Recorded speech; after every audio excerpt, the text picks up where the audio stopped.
اے خداوند تو ہی میری پناہ ہے، مجھے کبھی شرمندہ نہ ہونے دے۔ اپنی صداقت میں مجھے رہائی دے اور چھڑا، میری طرف کان لگا اور مجھے بچا لے۔ تو میرے لیے سکونت کی چٹان ہو جہاں میں برابر جا سکوں۔ تو نے میرے بچانے کا حکم دے دیا ہے، کیونکہ میری چٹان اور میرا کلا تو ہی ہے۔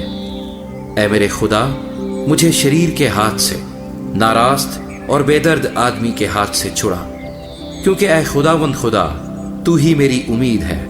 لڑکپن سے میرا توکل تجھ ہی پر ہے۔ تو پیدائش ہی سے مجھے سنبھالتا آیا ہے، تو میری ماں کے بطن ہی سے میرا شفیق رہا ہے۔ سو میں سدا تیری ستائش کرتا رہوں گا۔ میں بہتوں کے لیے حیرت کا باعث ہوں، لیکن تو میری محکم پناہ گاہ ہے۔ میرا منہ تیری ستائش سے اور تیری تعظیم سے دن بھر پر رہے گا۔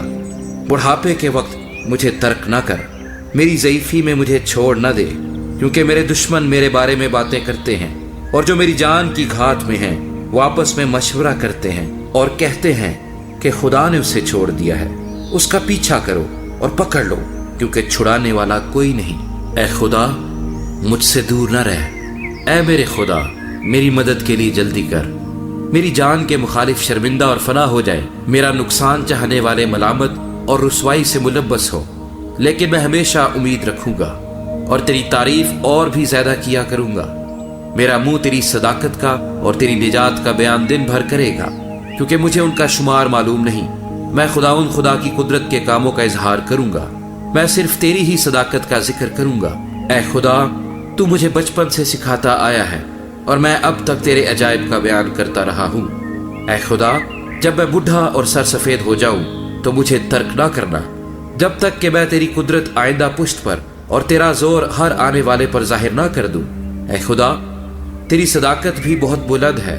اے خدا، تیری بارد کون ہے جس نے بڑے بڑے کام کیے ہیں؟ تو جس نے ہم کو بہت اور سخت تکلیفیں دکھائی ہیں، پھر ہم کو زندہ کرے گا اور زمین کے اسفل سے ہمیں پھر اوپر لے آئے گا۔